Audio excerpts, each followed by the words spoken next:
हम लोग देखेंगे आज की वीडियो में हम लोग देखेंगे कि प्रिंसिपल ऑफ इंश्योरेंस क्या होते हैं। लास्ट वीडियो में हम लोगों ने पढ़ लिया था कि इंश्योरेंस क्या होता है। ठीक है, चलिए स्टार्ट करते हैं हम लोग।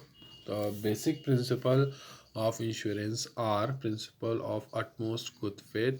ठीक, जो प्रिंसिपल होते हैं वो क्या होते हैं, ज़्यादा गुड फेथ के लिए होते हैं। According to the principle insurance is a contract based on faith. जो इंश्योरेंस होता है एक एज अ कॉन्ट्रैक्ट होता है जो कि फेथ पर टोटली बेस्ड होता है।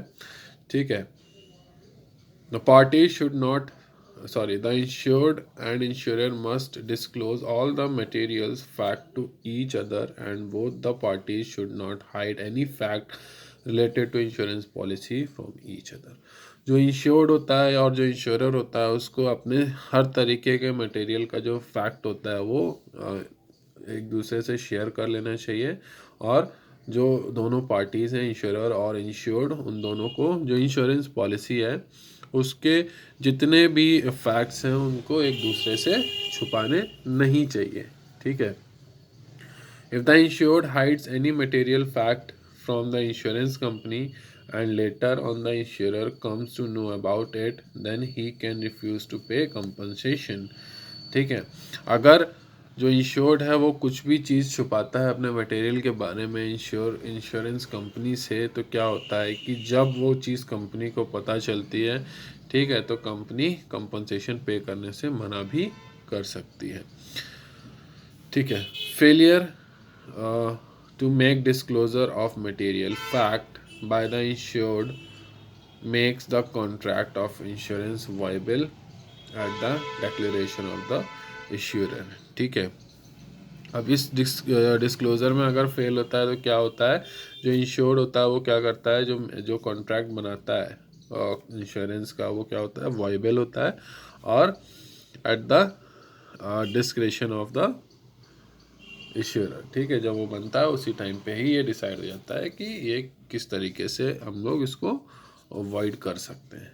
ठीक है, सेकंड प्रिंसिपल है हमारा प्रिंसिपल ऑफ इंश्योरेबल इंटरेस्ट। अब प्रिंसिपल ऑफ इंश्योरेबल इंटरेस्ट क्या है इसको समझते हैं हम लोग।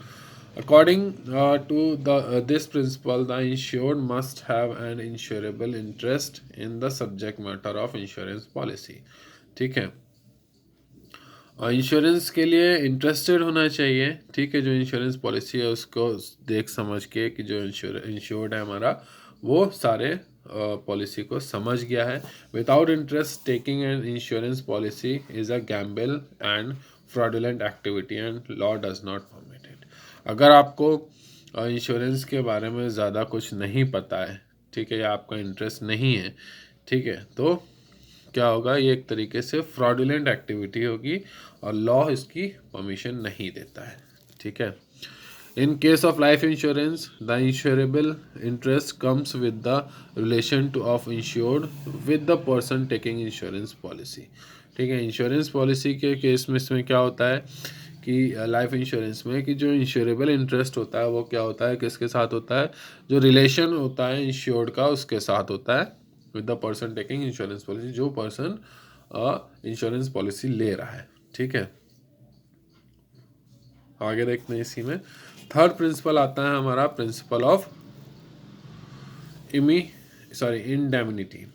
प्रिंसिपल ऑफ इंडेमनिटी क्या था, according to this principle insurance is not a contract of making profit. जो इंश्योरेंस होता है वो क्या होता है, कोई प्रॉफिट मेकिंग कॉन्ट्रैक्ट नहीं होता है। ठीक है, the purpose of insurance to bring back the insured in the same financial position as he was before the loss. ठीक है, इसका मेन पर्पज क्या होता है कि जो इंश्योर्ड है, ठीक है, उसको उसी कंडीशन में लेके आना, उसी फाइनेंशियल कंडीशन में लेके आ जाना जिस कंडीशन में वो लॉस होने के पहले था। ठीक है, फोर्थ होता है हमारा, फोर्थ प्रिंसिपल है इसी में कि फोर्थ प्रिंसिपल हमारा प्रिंसिपल ऑफ कंट्रीब्यूशन। अब प्रिंसिपल ऑफ कंट्रीब्यूशन क्या है, the principle of contribution is corollary of the principle of indemnity। According to this principle, if a person has taken more than one insurance policy for the same subject matter, then all the insurers will contribute the amount of loss and compensate him for the actual amount of loss।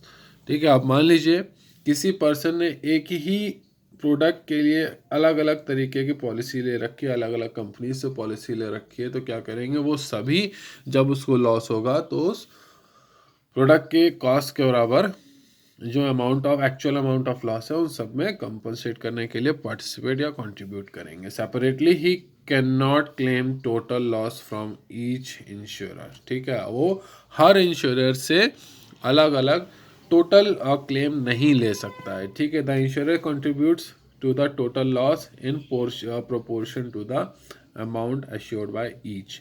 ठीक है, जो insurer होता है वो केवल उतना ही contribute करेगा कि जितने अमाउंट का उसने इंश्योरेंस किया है।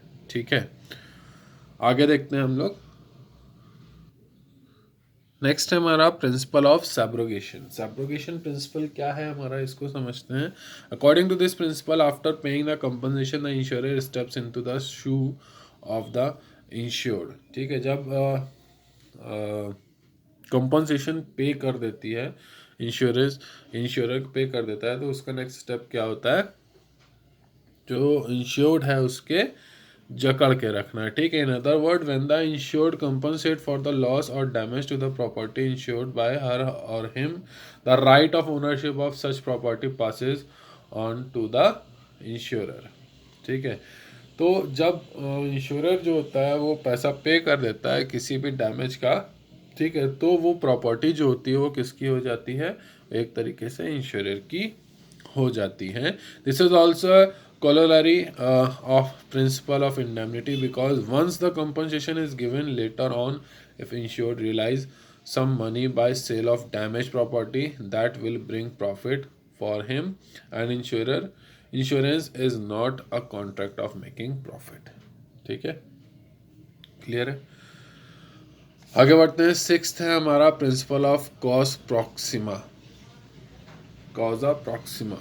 ठीक है, according to this principle the cause and relation for the loss must be related to the subject matter of the insurance contract. जो भी कॉज या रीज़न है हमारे लॉस का, वो किससे रिलेट करना चाहिए कि जिससे बचने के लिए हमने इंश्योरेंस कॉन्ट्रैक्ट में जो हमारे कॉज लिखे गए हैं उससे बचने के लिए उससे रिलेट होना चाहिए हमारा जो भी लॉस का कॉज है। ठीक है, if loss is due to some other cause then the insurer can deny to pay the compensation. अगर किसी दूसरी वजह से लॉस हुआ है तो जो इंश्योरेंस कंपनी है वो कंपनसेशन देने से डिनाई भी कर सकती है। ठीक है, सेवेंथ प्रिंसिपल है हमारा principle of mitigation of loss. Mitigation of loss क्या है हमारा, according to the principle the insured must take care of his property or subject matter of insurance in the same way as he would take care without taking the insurance policy।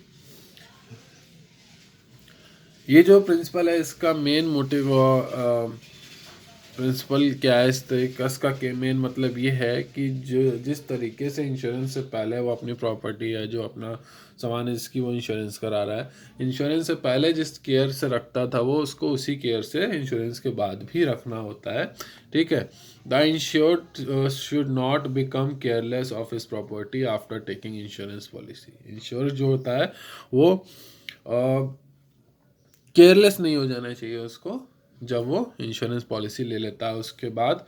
ठीक है, it is the duty of the insured to make a reasonable effort and take all available precautions to save the insured property.